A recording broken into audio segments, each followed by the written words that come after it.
ರೈತರ ಸಮಸ್ಯೆಗಳಿಗೆ ಸ್ಪಂದಿಸಿದ ಚಾಮುಂಡೇಶ್ವರಿ ವಿದ್ಯುತ್ ಸರಬರಾಜು ನಿಗಮ ನಿಯಮಿತ ಹನೂರು ಉಪವಿಭಾಗ ಸಹಾಯಕ ಕಾರ್ಯನಿರ್ವಾಹಕ ಇಂಜಿನಿಯರ್ ರಂಗಸ್ವಾಮಿ ಅವರು ಹನೂರು ತಾಲೂಕಿನ ಚಿಂಚಳ್ಳಿ, ಅಲುಗಾಮೂಲೆ, ಯಡಳ್ಳಿದೊಡ್ಡಿ ಗ್ರಾಮಗಳಿಗೆ ರಾತ್ರಿ ವೇಳೆ ವಿದ್ಯುತ್ ತೊಂದರೆ ಆಗುತ್ತಿರುವುದನ್ನು ಖಂಡಿಸಿ ರೈತರು ಮತ್ತು ಗ್ರಾಮದ ನಿವಾಸಿಗಳು ಆಕ್ರೋಶ ವ್ಯಕ್ತಪಡಿಸಿದರು. ಇದೇ ಸಂದರ್ಭದಲ್ಲಿ ಹನೂರು ತಾಲೂಕಿನ ಚಿಂಚಳ್ಳಿ, ಅಲುಗಾಮೂಲೆ, ಯಡಳ್ಳಿದೊಡ್ಡಿ ಗ್ರಾಮಗಳಿಗೆ ರಾತ್ರಿ ವೇಳೆಯಲ್ಲಿ ವಿದ್ಯುತ್ ಅನ್ನು ಕೊಡ್ತಾ ಇಲ್ಲ. ಆದ್ದರಿಂದ ಇಲ್ಲಿನ ಜನ ತೊಂದರೆಗಳನ್ನು ಅನುಭವಿಸ್ತಾ ಇದ್ದಾರೆ ಎಂದು ತಿಳಿಸಿದರು. ರೈತ ಮುಖಂಡರು ಆದ ವಿನೇಶ್ ಕುಮಾರ್ ಮತ್ತು ಗ್ರಾಮ ಪಂಚಾಯಿತಿ ಮಾಜಿ ಉಪಾಧ್ಯಕ್ಷರು ಆದ ನಾಗಣ್ಣರವರು ಮಾತನಾಡಿ, ರಾತ್ರಿ ವೇಳೆ ವಿದ್ಯುತ್ ಅನ್ನು ನೀಡುತ್ತಿಲ್ಲದ ಕಾರಣ ಈಗಾಗಲೇ ದ್ವಿತೀಯ ಪಿಯುಸಿ ಹಾಗೂ ಮುಂಬರುವ ಎಸ್ಎಸ್ಎಲ್ಸಿ ವಿದ್ಯಾರ್ಥಿಗಳಿಗೆ ವಿದ್ಯಾಭ್ಯಾಸದ ತೊಂದರೆಯಾಗುತ್ತೆ. ಆದ ಕಾರಣ ದಯಮಾಡಿ ರಾತ್ರಿ ವೇಳೆ ವಿದ್ಯುತ್ ಅನ್ನು ತೆಗೆಯಬಾರದೆಂದು ಮನವಿ ಮಾಡಿಕೊಂಡಿದ್ದಾರೆ. ಮತ್ತು ವ್ಯವಸಾಯವನ್ನ ಮಾಡಿ 3 ತಿಂಗಳಿಂದ ಶ್ರಮವನ್ನ ಪಟ್ಟಿದ್ದೇವೆ. ಇವಾಗ ವಿದ್ಯುತ್ ಅನ್ನ ಕಡಿತಗೊಳಿಸಿದ್ರೆ ನೀರಿನ ಸಮಸ್ಯೆಯಾಗಿ 3 ತಿಂಗಳಿಂದ ಪಟ್ಟ ಪರಿಶ್ರಮ ವ್ಯರ್ಥವಾಗುತ್ತೆ ಎಂದು ಆಕ್ರೋಶ ವ್ಯಕ್ತಪಡಿಸಿದ್ದಾರೆ. ಇದೇ ಸಂದರ್ಭದಲ್ಲಿ ಚಾಮುಂಡೇಶ್ವರಿ ವಿದ್ಯುತ್ ಸರಬರಾಜು ನಿಗಮ ನಿಯಮಿತ ಹನೂರು ವಿಭಾಗದ ಸಹಾಯಕ ಕಾರ್ಯನಿರ್ವಾಹಕ ಇಂಜಿನಿಯರ್ ರಂಗಸ್ವಾಮಿ ಅವರು ರೈತರ ಸಮಸ್ಯೆಗಳನ್ನು ತಿಳಿದು ರೈತರು ಮತ್ತು ಗ್ರಾಮದ ನಿವಾಸಿಗಳ ಸಮಸ್ಯೆಗಳನ್ನು ಕೂಡಲೇ 3-4 ದಿನಗಳ ಒಳಗೆ ನಿಮ್ಮ ಸಮಸ್ಯೆಗಳನ್ನು ಬಗೆಹರಿಸ್ತೀನಿ ಎಂದು ಭರವಸೆಯನ್ನು ಕೊಟ್ಟಿದ್ದಾರೆ.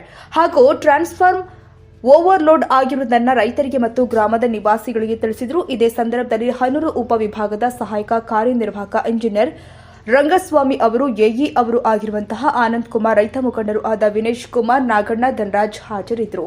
ಮಹದೇಶ್ ಎಂ, ಹನೂರು. ನಮಸ್ಕಾರ. ನಾವು ವಿನೇಶ್ ಕುಮಾರ್ ಎನ್ ಅಂತ, ಕರ್ನಾಟಕ ರಾಜ್ಯ ರೈತ ಸಂಘದ ಸದಸ್ಯರು.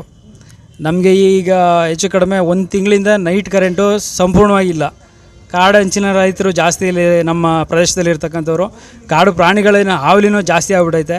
ಅದರಲ್ಲಿ ಇವರು ನೈಟ್ ಕರೆಂಟು ಕೊಡದೇ ಇರೋದ್ರಿಂದ ಮಕ್ಕಳಿಗೆ ಓದೋದಕ್ಕೆ ಸಹ ತುಂಬ ಕಷ್ಟ ಆಯ್ತದೆ. ಈಗ SLC PUC ಎಕ್ಸಾಮ್ಗಳು ಶುರುವಾಗಿದೆ ಆಲ್ರೆಡಿ.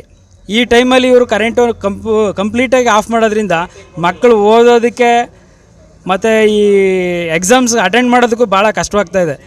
ಅದಲ್ಲದೆ ಈಗ ಹಸುಗಳಿಗೂ ದನಕರುಗಳಿಗೆ ಅಂದ್ಬಿಟ್ಟು ಅಲ್ಪ ಸ್ವಲ್ಪ ಮೇವು ಹಾಕ್ಕೊಂಡಿದ್ದೀವಿ, ಸ್ವಲ್ಪ ಬೆಳೆ ಹಾಕ್ಕೊಂಡಿದ್ದೀವಿ. ಆ ಬೆಳೆ ಬೆಳ್ಕೊಳ್ಳೋದಕ್ಕೂ ಸಹ ಈಗ 7 hours ಕರೆಂಟ್ ಕೊಡ್ತೀವಿ ಅಂತ ಸರ್ಕಾರ ಹೇಳಿತ್ತು. ಇವಾಗ 4ರಿಂದ 3 hour ಬರ್ತೈತೆ ಕರೆಂಟ್ ಅಷ್ಟೇ. ಹೆಂಗೆ ಜನ ಬದುಕಬೇಕು ಅನ್ನೋದು ಗೊತ್ತಾಯ್ತಾ ಇಲ್ಲ. ಈಗ 24 ಗಂಟೆ ಟೈಮಲ್ಲಿ ಬರೀ 3 ಗಂಟೆ ಟೈಮ್ ಕರೆಂಟ್ ಕೊಟ್ಟರೆ ಯಾವ ರೀತಿ ಮನುಷ್ಯ ರೈತ ಬದುಕಬೇಕು, ಅದು ಮುಖ್ಯ ವಿಷಯ. ಅದನ್ನು ತಿಳ್ಕೋಬೇಕು. ರೈತರಿಗೆ ಉಪಯೋಗ ಆಗಲಿ ಅಂದ್ಬಿಟ್ಟು ಸರ್ಕಾರ 7 hour ಕರೆಂಟ್ ಕೊಡಬೇಕು, ನಿರಂತರವಾಗಿ 7 ತಾಸು ಕರೆಂಟ್ ಕೊಡಬೇಕು ಅಂತ ಹೇಳಿದರು. ಈಗ ಎಷ್ಟು ಅವರ್ ಕೊಡ್ತಾ ಇದ್ದಾರೆ? 4 hour ಕೊಟ್ಟರೆ ಯಾವ ರೀತಿ ಜನ ವ್ಯವಸಾಯ ಮಾಡಬೇಕು? ಇಲ್ಲ ಕರೆಂಟೇ ಕೊಡಲ್ಲ ಅಂತ ಅಂದ್ಬಿಟ್ಟಿದ್ರೆ ಅಟ್ಲೀಸ್ಟು ನಾವು ಯಾರೂ ಬೆಳೆ ಒಡ್ತಾ ಇರಲಿಲ್ಲ. ಈಗ ಒಂದು ಜೋಳ ಹಾಕಿದ್ದೀವಿ, 3 ತಿಂಗಳು ವ್ಯವಸಾಯ ಮಾಡಿದ್ವಿ, ಇನ್ನೊಂದು ತಿಂಗಳು ಬೇಕು. ಇನ್ನೊಂದು ತಿಂಗಳಲ್ಲಿ ನೀರು ಕೊಟ್ಟರೆ ಆ ಜೋಳ ಆಗುತ್ತೆ, ನಮಗೆ ದುಡ್ಡು ಆಗುತ್ತೆ. ಈಗ ನಾವು 3 ತಿಂಗಳು ಫಲ ಪರಿಶ್ರಮ ಸಂಪೂರ್ಣ ವ್ಯರ್ಥವಾಗ್ತದೆ, ಸಂಪೂರ್ಣ ನಷ್ಟ ಆಯ್ತದೆ ನಮಗೆ. ಅಧಿಕಾರಿಗಳ ಗಮನಕ್ಕೆ ತಂದಿಲ್ಲ ನೀವು ಇದನ್ನೆಲ್ಲ? ಅಧಿಕಾರಿಗಳ ಗಮನಕ್ಕೆ ಪ್ರತಿದಿನವೂ ಬರ್ತಾ ಇದ್ದೀವಿ, ಪ್ರತಿದಿನ ಫೋನ್ ಮಾಡ್ತಾನೆ ಇದ್ದೀವಿ. ಯಡಳ್ಳಿದೊಡ್ಡಿ, ಚಿಂಚಳ್ಳಿ, ಅಲುಗಮೂಲೆ ಗ್ರಾಮದ ರೈತ ಬಾಂಧವರು ಅವರ ಕುಂದುಕೊರತೆಗಳೇನು, ಅವ್ರು ಬೆಳೆ ಮಾಡಿರೋದಕ್ಕೆ ಕರೆಂಟ್ ಇಲ್ಲ, ನೀರಿಲ್ಲ, ಓದೋ ಮಕ್ಕಳಿಗೆ ಸರಿಯಾದ ಅನುಕೂಲ. ರಾತ್ರಿ ಪೂರ್ತಿ, ರಾತ್ರಿ 6 ಗಂಟೆಯಿಂದ ಬೆಳಗ್ಗೆ 6 ಗಂಟೆ ತನಕ ಸಿಂಗಲ್ ಪೀಸು ಇಲ್ಲ, ಯಾವುದೇ ರೀತಿಯ ಸವಲತ್ತಿಲ್ಲ. ಇದಕ್ಕಿಂದೆ 15 ದಿವಸದಲ್ಲಿ ರಾಜ್ಯ ರೈತರ ಸಂಘ, ಚಾಮರಾಜನಗರ ರೈತರ ಸಂಘ ಸೇರಿಕೊಂಡು ಎಲ್ಲ ಆಫೀಸ್ ಮುಂದೆ ಗಲಾಟೆ ಮಾಡೋ ಸಂದರ್ಭದಲ್ಲಿ 3 ದಿನ, 1 ವಾರ ಕರೆಂಟು ಹಗಲು ರಾತ್ರಿ ಏನು ಕೊಡಬೇಕಾದ್ರು ಮತ್ತು ಹಗಲು ಶಿಫ್ಟು 3 ಪೀಸ್ ಕರೆಂಟ್ ಏನು ಕೊಡಬೇಕಾಯ್ತು ಇದನ್ನು ಸರಿಯಾಗಿ ಕೊಟ್ಕೊಬಂದು ನಮಗೆ 4 ದಿನ ಸ್ವಲ್ಪ ತಂಪು ಮಾಡಿದ್ರು.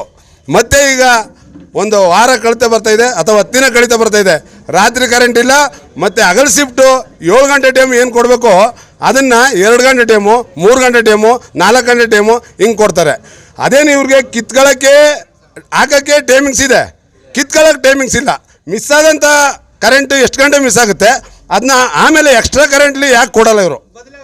ಈಗ ಫಿಲ್ಟ್ರಲ್ಲಿ ಅಲ್ಲೆಲ್ಲ ಕಿತ್ಕೋತಾರೆ ಅಂದರೆ ಫೋನ್ ಅದ ಎಲ್ಲಕ್ಕೂ ಮಾತಾಡೋಕ್ಕೆ ನಿಮಗೆ ಮಾಡಿ, ಇಂಥ ಏರಿಯಾಕ್ಕೆ ಇಷ್ಟು ಗಂಟೆ ಟೈಮ್ ಫಿಲ್ಟರ್ ಕಟ್ ಆಗಿದೆ, ಅದನ್ನು ಮುಂದುವರೆದು ನಾವು ನೆಕ್ಸ್ಟ್ ಗಂಟೆ ಟೈಮ್ ಕೊಡಬೇಕು ಅಂತ ಯಾಕೆ ಹೇಳಲ್ಲ ನೀವು? ರೈತರ ಬಗ್ಗೆ ಒಂಚೂರು ಕಾಳಜಿ ಇಲ್ಲ. ಇವರಲ್ಲಿ ಕರೆಂಟೇ ಇಲ್ವಂತ ಪೈಪ್ಗಳಕ್ಕೆ ಮೂವ್ ಮಾಡ್ತಾಯಿದ್ರು ಹೊಸ ಸರ್ವಿಸ್ಗಳಿಗೆ. ಕರೆಂಟ್ ಆಫೀಸ್ಲಿಲ್ಲ ಅಂದಮೇಲೆ ಹೊಸ ಸರ್ವಿಸ್ ಕೊಡ್ತಾ ಇದ್ದಾರೆ. ಯಾಕೆ? ಅಲ್ಲಿ ಲಕ್ಷಾನುಗಟ್ಟಲೆ ದುಡ್ಡು ಬರ್ತಾ ಇದೆ. ಅಕ್ರಮ ಸಕ್ರಮ ಏನಕ್ಕೆ ಬೇಕು? ಕರೆಂಟ್ ಇಲ್ಲ ಅಂದಮೇಲೆ ಕರೆಂಟ್ ಬರಗಂಟ ಇಲ್ಲ ಅಂತೇಳಿ ರೈತರಿಗೆ. ರೈತರು ಇಷ್ಟೊಂದು ಸಮಸ್ಯೆಗಳನ್ನು ಹೇಳ್ತಾವ್ರೆ, ಇದ್ರ ಬಗ್ಗೆ ನಿಮ್ಮ ಒಂದು ಮಾತನ್ನ ಹೇಳಿ ಸರ್. ನಾನು ರಂಗಸ್ವಾಮಿ ಸೇಸ್ಕೊಂಬಂದವರು. ಇದೀಗ ತಾನೇ ಈ ಸಮಸ್ಯೆ ಎಲ್ಲ ರೈತರ ಸಮಸ್ಯೆ ಏನಿದೆ ಅದಷ್ಟು ಗೊತ್ತಾಗಿದೆ ನನಗೆ. ಈ ಹಿಂದೆ ಇದ್ದಾಗ AW ಅವರು ಟ್ರಾನ್ಸ್ಫರ್ ವರ್ಗಾವಣೆಗೊಂಡ ನಂತರ ನನಗೆ ಇನ್ಚಾರ್ಜ್ ಕೊಟ್ಟಿದ್ದಾರೆ. ನಾನು ಪ್ರಭಾವದಲ್ಲಿ ಕೆಲಸ ಮಾಡ್ತಾಯಿದ್ದೀನಿ. ನಾನು ಮೊನ್ನೆ ತಾನೇ ಚಾರ್ಜ್ ತೊಗೊಂಡಿದ್ದೀನಿ. ಇವ್ರ ಸಮಸ್ಯೆಗಳೆಲ್ಲ ಬಗೆಹರಿದಿದೆ. ಮೊನ್ನೆ ತಾನೇ ಎಲ್ಲ ಬಂದು ನಮ್ಮ ರೈತರ ಬಾಂಧವರೆಲ್ಲ ಬಂದಿದ್ದರು, ಸಮಸ್ಯೆಗಳನ್ನ ಹೇಳ್ಕೊಂಡ ತಕ್ಷಣ ನಾನು ಈಗಾಗಲೇ ಅವ್ರಿಗೆ ನಿಮ್ಮ ಸಮಸ್ಯೆ ಏನಿದೆ, ಟ್ರಾನ್ಸ್ಫಾರ್ಮರ್ ಏನು ಓವರ್ಲೋಡ್ ಇದೆ, ಫೀಲ್ಡ್ ಓವರ್ಲೋಡ್ ಇದೆ, ಅದನ್ನೆಲ್ಲ ಬಗೆಹರಿಸಲಿಕ್ಕೋಸ್ಕರ ಅವ್ರು ಮೊನ್ನೆ ಬಂದು ಕಂಪ್ಲೇಂಟ್ಗೆ ನೆನ್ನೆ ಇಮಿಡಿಯೇಟ್ಗೆ ನಾವು ಎಸ್ಟಿಮೇಟ್ ಎಲ್ಲ ಮಾಡಿ ಸಬ್ಮಿಟ್ ಮಾಡಿ ಅವ್ರಿಗೆ ಇನ್ನೊಂದು ಲಿಂಕ್ ಲೈನನ್ನು ಪ್ರಪೋಸಲ್ ಮಾಡಿ ಅವ್ರಿಗೆ ರೈತರಿಗೆ ತೊಂದರೆ ಬರದೇ ರೀತಿ, ಅವ್ರಿಗೆ ಯಾವ ಥರ ಲೈನ್ ಟ್ರಿಪ್ ಆಗದೇ ರೀತಿ ಅವ್ರಿಗೆ ನಾವು ಸಫಿಷಿಯೆಂಟಾಗಿ ಸಪ್ಲೈ ಕೊಡಬೇಕು ಅನ್ನೋಕ್ಕೋಸ್ಕರನೇ ಮೊನ್ನೆ ನೈಟ್ 10 ಗಂಟೆವರೆಗೂ ನಾವು ನಮ್ಮವ್ರ ಹತ್ರ ಸರ್ವೆ ಮಾಡಿಸಿ ಎಸ್ಟಿಮೇಟ್ ಸಬ್ಮಿಟ್ ಮಾಡಿಸಿ ಈಗಾಗಲೇ ಅವ್ರಿಗೆ ಲಿಂಕ್ ಲೈನ್ ಪ್ರಪೋಸಲ್ ಮಾಡಿ ಇವತ್ತು ಅವ್ರಿಗೆ ವರ್ಕೌಟ್ ಕೂಡ ಆಗೋಗಿದೆ. ನಾಳೆ ಅಥವಾ ನಾಡಿದ್ದು ಕೆಲಸ ಕೂಡ ಮಾಡಿಸ್ಕೊಡ್ತಾ ಇದ್ದೀವಿ. ಈಗ ಅವರು ಸಮಸ್ಯೆಗಳನ್ನ ನಾನು ಅರ್ಥ ಮಾಡ್ಕೊಂಡ ತಕ್ಷಣ ಈಗ ಅವ್ರಿಗೆ ಲೈನ್ ಪರ್ಫೆಕ್ಟ್ ಮಾಡ್ತಾಯಿದ್ದೀನಿ. ಮುಂದೆ ಇನ್ನು 2-3 ದಿನದಲ್ಲಿ ಅವ್ರ ಸಮಸ್ಯೆ ಬಗೆಹರಿಯುತ್ತೆ. ಈಗ ನನಗೆ ಬಂದಂಥ ಮಾಹಿತಿ ಪ್ರಕಾರ ಅವ್ರ ಇರ್ತಕ್ಕಂಥ ಲೈನೇ ಓವರ್ಲೋಡ್ ಆಗಿಬಿಟ್ಟಿದೆ, ಫೀಲ್ಡ್ ಓವರ್ಲೋಡ್ ಆಗಿಬಿಟ್ಟಿದೆ. ಅದನ್ನು ಬಗೆಹರಿಸೋಕ್ಕೋಸ್ಕರನೇ ಲಿಂಕ್ ಲೈನ್ ಮಾಡಿ ಈಗ ನಾವು ಪ್ರಪೋಸಲ್ ಮಾಡಿದ್ದೀವಿ. ಇನ್ನು 2-3 ದಿನದಲ್ಲಿ ನಮಗೆ ಮೆಟೀರಿಯಲ್ಸ್ ಕೊಡ್ತಾ ಇದ್ದಾರೆ, ಕೆಲಸ ಮಾಡಿಸ್ತಾ ಇದ್ದೀವಿ. ಅವ್ರ ಸಮಸ್ಯೆ ಬಗೆಹರಿಯುತ್ತೆ ಅಂತ ಹೇಳ್ತಾ ಇದ್ದೀನಿ. ಧನ್ಯವಾದಗಳು ಸರ್. ಈಗ ನಾವು ಇನ್ಚಾರ್ಜ್ ಇರೋರು ಈಗ ನಿಮ್ಮ ಸಮಸ್ಯೆಗಳನ್ನು 2 ದಿನದಿಂದ 3 ದಿನದಲ್ಲಿ ಎಷ್ಟೆಲ್ಲ ಮಾಡಬೇಕು ಅಷ್ಟು ಸಮಸ್ಯೆ ನಾವು ಮಾಡಿದ್ದೀವಿ. ಅದು ಎಸ್ಟಿಮೇಟ್ ಪ್ರಪೋಸಲ್ ಮಾಡಿಕೊಂಡು ನಿಮಗೆ ಮೆಟೀರಿಯಲ್ಸ್ ಎಲ್ಲ ರಿಕ್ವೆಸ್ಟ್ ಮಾಡ್ತಾ ಇದ್ದೀನಿ. ಬರ್ತದೆ 2-3 ದಿನ ನಿಮ್ಮ ಸಮಸ್ಯೆ ಬಗೆಹರಿಯುತ್ತೆ.